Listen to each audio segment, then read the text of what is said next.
Halo semuanya, perkenalkan nama saya Severus Febrianto Pajimuga, biasa dipanggil Febri. Sekarang mahasiswa di salah satu perguruan tinggi swasta di Yogyakarta, mengambil jurusan ilmu hukum dan sekarang sedang menempuh di semester 6. Saya dari Adonara, Flores Timur, Nusa Tenggara Timur. Jadi saya di sini sebagai mahasiswa NTT lah yang ada di Yogyakarta. Keseharian saya di Yogyakarta, yang pertama tentu saya belajar ya karena kuliah, kemudian paling bangun pagi sekitar pukul 6 lah, karena biasanya kuliah kan pukul 7 pagi. Jadi bangun pukul 6, bangun, siap-siap ke kampus. Setelah ke kampus, kuliah. Kalau misalnya ada jeda sesi, biasanya saya pergi kerja seperti itu.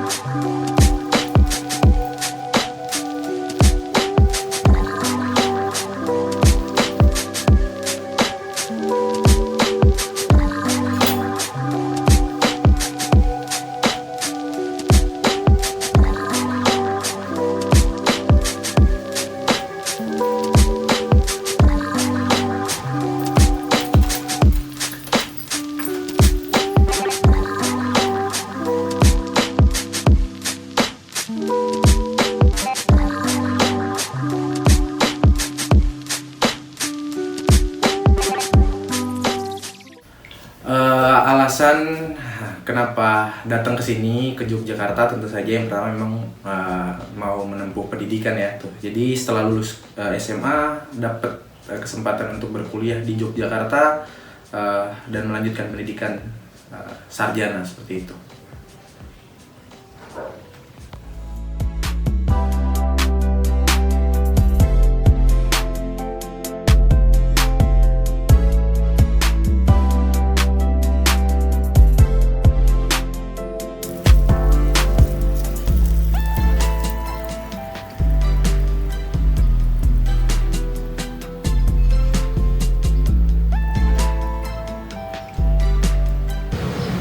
Oke, perkenalkan, nama lengkap saya Emmanuel Bedakati, biasa dipanggil Beda Iman. Asal saya dari Nusa Tenggara Timur, Flores Timur, Adonara. Saya sekarang tinggal di Jogja. Saya bekerja di outlet makanan di Jakal, anak Pemadina.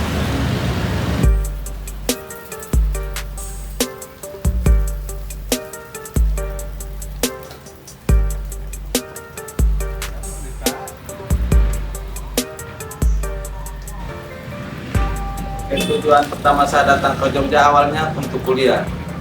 Jogja ini kan dikenal sebagai kota pelajar, tapi tidak denganku karena masalah biaya, jadi saya memilih untuk bekerja untuk membantu abang yang sedang kuliah.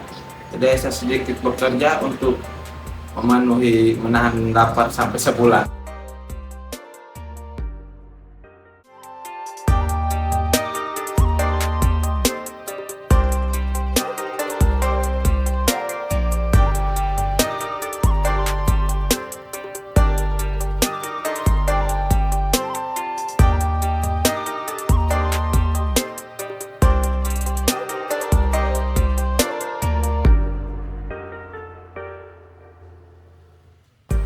Saya kan kerjanya jam 9 pagi, jadi jam 7 pagi udah bangun ke pasar, beli sayur, tahu, beras, nasi, masak untuk makan sebelum kerja.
Kembali lagi di Talkation, Talking Education for Action. Nah, pada segmen sebelumnya kan kita udah kulik-kulik nih tentang Mbak Vidya, sama Mbak Vidya juga udah memberitahu nih tentang dunia kepenulisan ya Mbak Vidya. Tapi aku belum sempat nanya nih, tahapan-tahapan menulis itu dari mana Mbak awal mulanya? Ya. Awalnya dari mana, terus sampai gimana nih? Ya, kalau tahapan menulis ya, itu secara teoritis gitu. Teoritis. Secara teoritis itu pasti ada ide dulu, premis biasanya, premis, terus nanti sinopsis, terus treatment atau scene plot, terus baru skripnya. Oke. Gitu. Tapi pada kenyataannya enggak selalu seperti itu gitu. Kadang ada yang langsung skrip, ada yang dari sinopsis nggak pakai scene plot langsung skrip juga ada gitu. Beda-beda sih. Oke, berarti dari secara teorinya tuh ada tahapan-tahapannya ya, Ada, Mbak? ada. Tapi pas di lapangannya belum tentu seperti itu Iya, berjalannya. tadi ya Mbak? karena waktu juga Oke, gitu, karena mungkin juga stylenya dari PH tersebut atau produsernya beda-beda. Oke.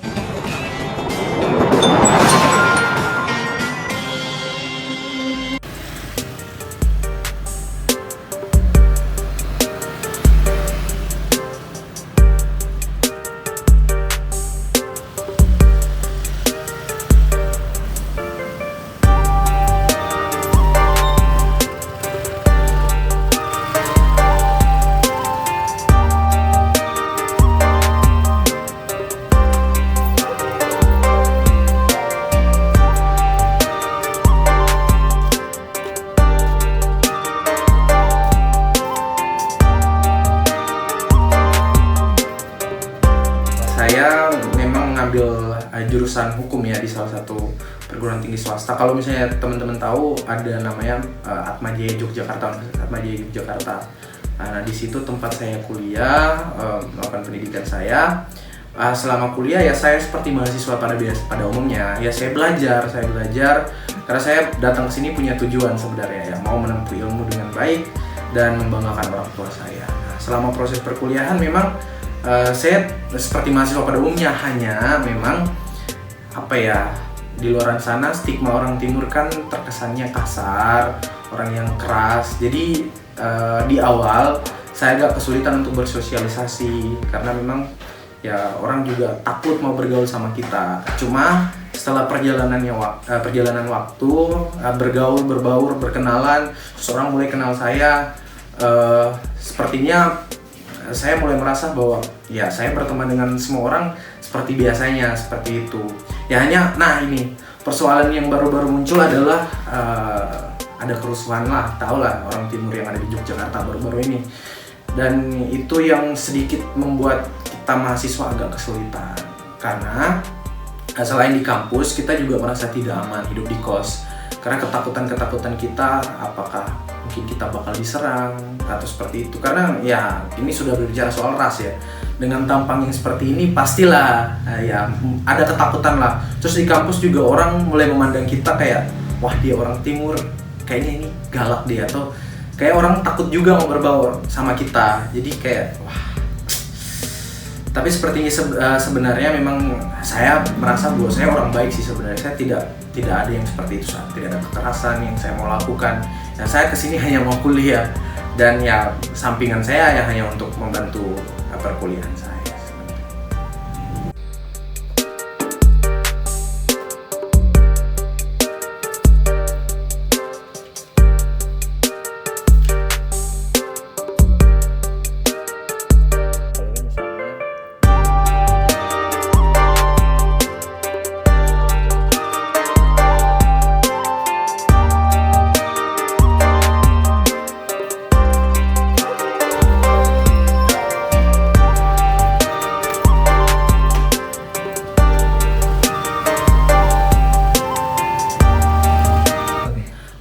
terkait pekerjaan sampingan saya itu apa ya orang bilang sekarang ya, debt collector lah seperti itu. Bukan pemikiran ya, stigma orang saya sebagai debt collector lah, tapi sebenarnya kalau misalnya sopannya sih sebenarnya saya menagih ya orang-orang yang melakukan kredit, mungkin kredit macet, mau sepeda motor ataupun bank seperti itu. Tapi biasanya paling sering sepeda motor. Namun belakangan ini memang pikiran orang terkait debt collector itu ke arah negatif ya. Tapi sebenarnya kalau kita melihat secara lebih mendalam, sebenarnya debt collector ini jasa untuk membantu pihak-pihak pelaku usaha yang dipinjamkan uangnya atau debitur seperti itu, atau kreditur seperti itu. Jadi ya kami bertugas membantu mereka sebenarnya. Dan yang kami tagih itu adalah orang-orang yang berutang, yang kreditnya macet. Ya kamu kalau misalnya mau berutang ya harus bayar. Itu sebenarnya. Dan mungkin juga karena memang belakangan ini ceritanya kayak memaksa seperti itu untuk membayar utang, akhirnya orang berpikir bahwa debt collector itu ke arah negatif. Tapi sebenarnya tidak sih. Kami hanya memang melakukan tugas kami ya, tugas yang diberikan seperti itu.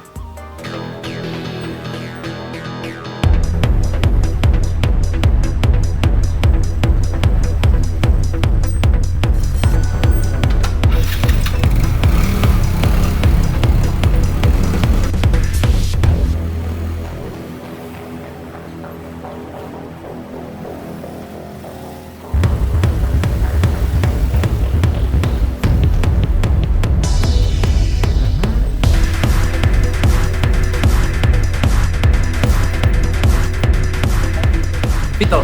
Oke, Vito. Ini motor punya sendiri apa punya orang? Punya sendiri. Baru diambil dari dealer ya? Iya, betul. Kredit?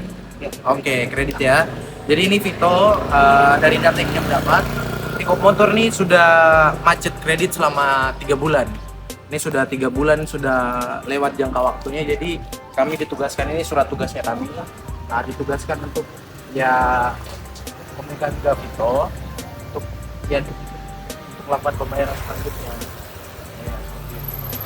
Sebenarnya kita menghentikan orang memang niat kita baik-baik mau mengkomunikasikan hal ini. Tapi orang berpikir bahwa dengan tampang kita yang seperti ini mereka akan dijahati. Tapi sebenarnya kita menuntut hak kita sih, yang hak-hak dari pihak perusahaan yang memang kita bantu seperti itu. Nah ini juga menjadi tantangan buat kita karena apa? Karena ya pendapatan kita itu bergantung dari yang kita tagih sebenarnya. Ketika orang tidak mau bayar, ya nanti ketika ke kantor kita mungkin tidak dapat bayaran atau dimarahi, itu sering sekali terjadi. Aku kan belum ada uang Bang, jadi ya bukan urusan saya sebenarnya kalau tidak ada uang atau tidak. Kalau sudah kredit motor ya silakan bayar. Ya masalahnya Anda sudah tidak bayar selama 3 bulan. Ini mau bagaimana? Ini kasihan teman-teman dari dealer motor. Kalau saya sih lebih menganjurkan dikomunikasikan dengan baik dulu di awal, dan saya juga akan melakukan komunikasi yang baik di awal. Dan apabila memang nasabahnya tidak mau bayar, yang biasanya paling sering terjadi saya akan bertindak sesuai dia sih. Ketika dia tinggi, saya akan lebih tinggi dari dia. Ketika dia bakal marah, saya akan lebih marah dari dia. Karena apa ya? Saya melakukan tugas saya, dan semestinya yang perlu dipahami adalah dia adalah orang yang berutang sebenarnya. Jadi dia mestinya sadar diri sih. Kalau misalnya dia marah, kemarahan dia tuh tidak punya dasar. Dia orang yang berutang kok. Masalahnya kalau misalnya kami juga bingung bro. Ya kita sama-sama enak lah. Karena kami juga harus profesional. Ya kami ditugaskan untuk menghubungi Anda seperti Anda ini yang sudah jadi macet. Jadi mau tidak mau kalau misalnya Anda tidak mau bayar ya motornya kami tarik. Gitu. Kalau kami tidak bisa melakukan tugas kami ya akan ada juga di kami. Jadi kebingungan juga buat kami. Gini Bang, kalau gitu kita cari teman saya aja, biar kan teman saya kan dia bisa bantu saya. Oh ya, berarti hari ini bisa ya? Iya bisa ya. Oke, dicicil dulu nggak apa-apa, yang penting tidak apa-apa, yang penting bisa bayar lah. Ini kasihan tempat dealer kok sudah telat 3 bulan, bagaimana mereka mau tutup pergian kalau begitu? Ya, Ya, satu-satu motor ini kan jadi saya juga. berarti ini saya ikut kau ya, kita cari temanmu, oke? Iya, Oke? Ya.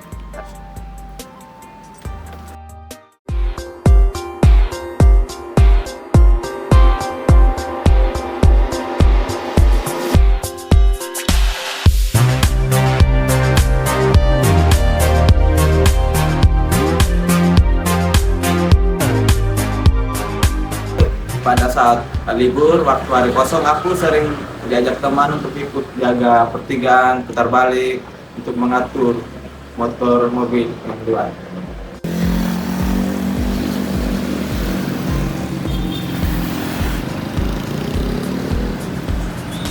Untuk penghasilan sehari ya padangan nggak banyak sih, padangan cuma bisa membeli uang rokok, uang makan untuk sehari lumayan cukup.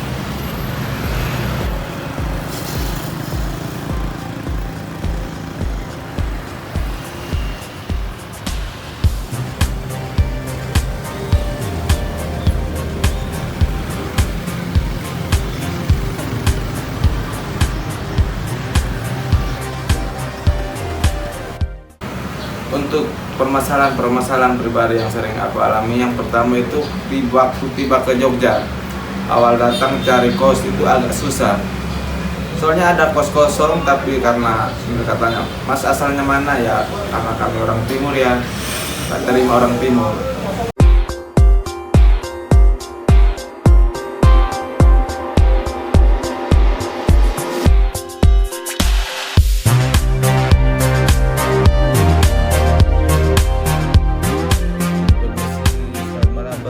Selamat malam Mas, ada keperluan apa ya? Di sini lagi ada terima anak kos ya, ada kamar kosong ya Pak. Maaf Mas ini asalnya dari mana ya? Saya dari timur Pak. Waduh, maaf Mas kalau dari timur. Di sini lingkungannya tenang, jadi gak enak sama tetangga.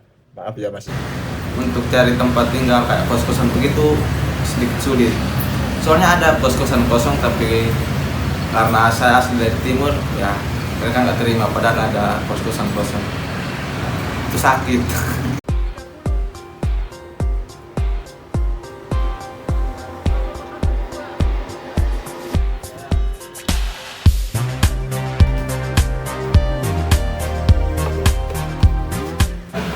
Kebetulan teman kerjaku juga ada yang orang Jogja, orang sini. Ya mereka orangnya baik-baik semua yang saya kenal. Yang kalau saya merasa kurang pas itu kadang ngomong dengan kita orang timur pakai bahasa Jawa. Kayak bahasa Jawa itu bukan bahasa dunia, jadi pakai bahasa Indonesia.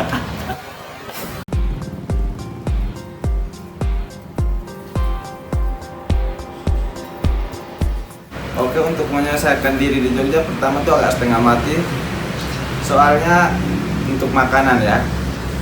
Di sini kan rata-rata orang Jawa kan suka yang pedas. Nah, saya sini kurang pedas. Kadang kalau nggak kasih tahu sama Mas Burjo, dikasih cabai full.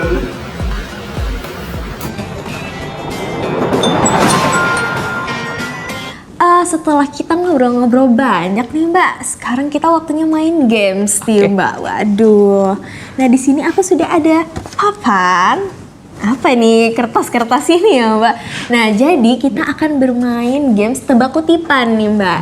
Nah jadi di balik sini ada beberapa kutipan dari film-film Indonesia nih. Lalu Mbak Vidya menebak nih, kira-kira dari mana sih kutipan film itu? Kita boleh miskin, boleh bangkrut, tapi kita harus tetap sopan. Waduh. Pasti film keluarga tapi film drama ya pastinya. Kayaknya kalau horor nggak mungkin gini sih. Udah ketebak nih dari Mbak Vidya. Aduh, apa nih Mbak? Boleh miskin, Dahulunya film drama, sedikit bener nih. Nah, aku keinget PH-nya, cuman Malah PH-nya yang keinget, bukan filmnya ya Mbak. Aduh, Visinema ya, apa ya? Keluarga Cemara. Keluarga Cemara, apakah benar ya Sheners? Mari kita buktikan.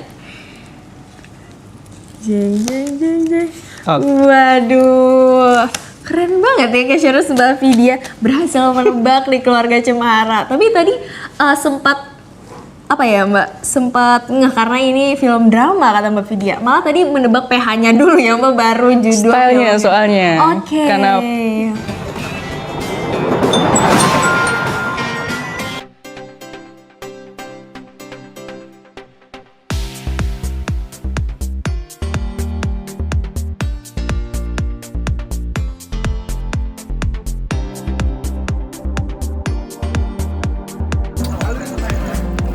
Abang, ini harus kirim.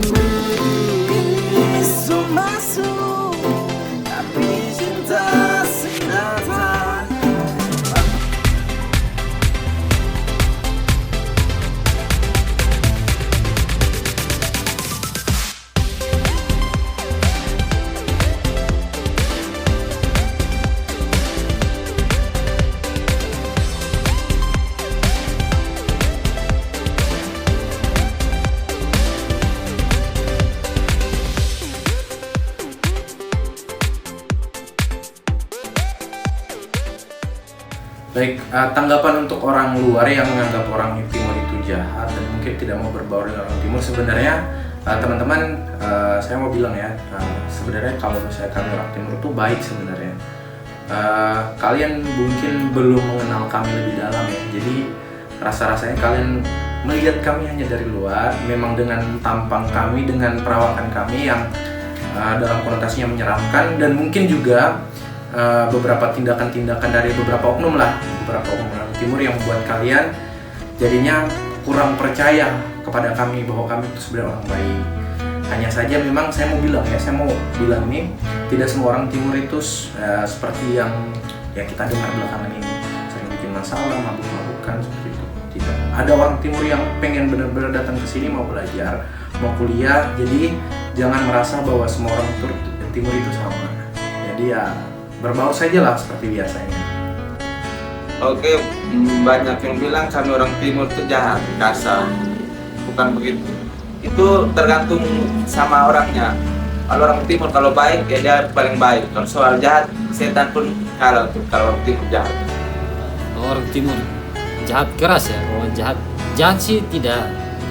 Itu tergantung dari lawannya saja.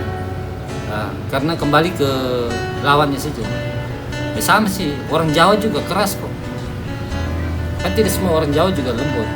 Nah, kalau orang Timur tergantung dari lawannya. Kalau lawannya baik, ya kita juga baik. Kalau lawannya juga kasar, ya kita juga kasar. Tergantung kembali ke lawannya saja. Kalau bilang orang Timur jahat itu tidak.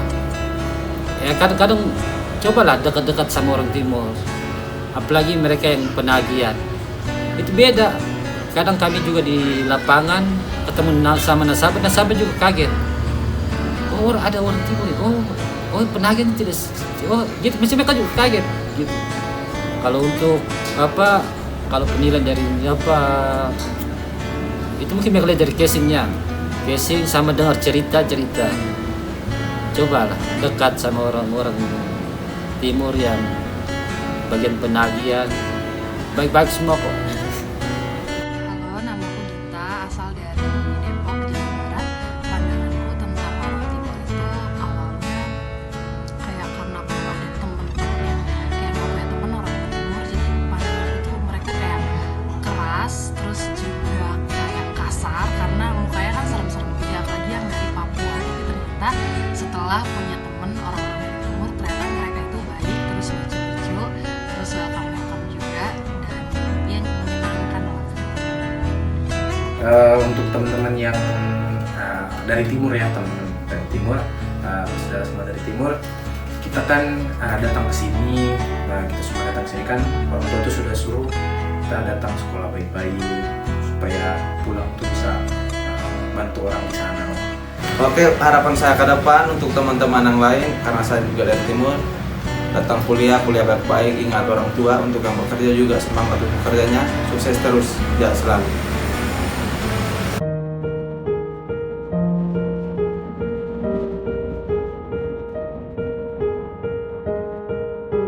Dalam gemerlap harapan, terdapat kisah tentang stigma orang Timur yang perlu kita renungkan dengan hati terbuka. Orang Timur bukanlah sejengkal pun sosok jahat, melainkan pencerminan warna kehidupan yang mempesona. Setiap individu menyapa dunia dengan respons yang tak terduga, mengukir jejak khas dalam setiap langkahnya. Kehidupan yang keras membentuk persaudaraan yang tak tergoyahkan, mengalirkan cinta kasih di antara sesama. Di sana, dalam belayan persaudaraan, kita menjaga satu sama lain dengan tulus. Tak kala badai menghampiri satu di antara kita, yang lain pun berdiri tegak, siap menghadapi tantangan bersama. Satu turun, 10 bangkit, dalam harmoni persatuan yang tak tergoyahkan.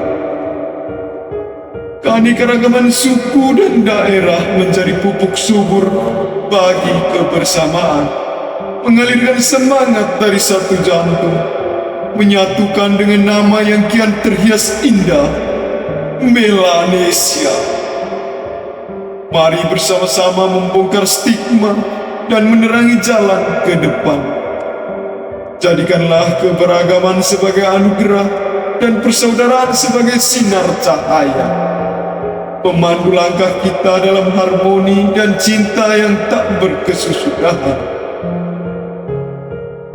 Dengan hati terbuka, mari kita merajut kisah tentang stigma orang Timur menjadi tarian persatuan, menaburkan bijak dalam setiap perbedaan dan menciptakan keindahan dalam keunikan diri kita masing-masing. Bersama kita ciptakan masa depan yang cerah bagi Melanesia yang abadi dalam kehangatan dan kedamaian.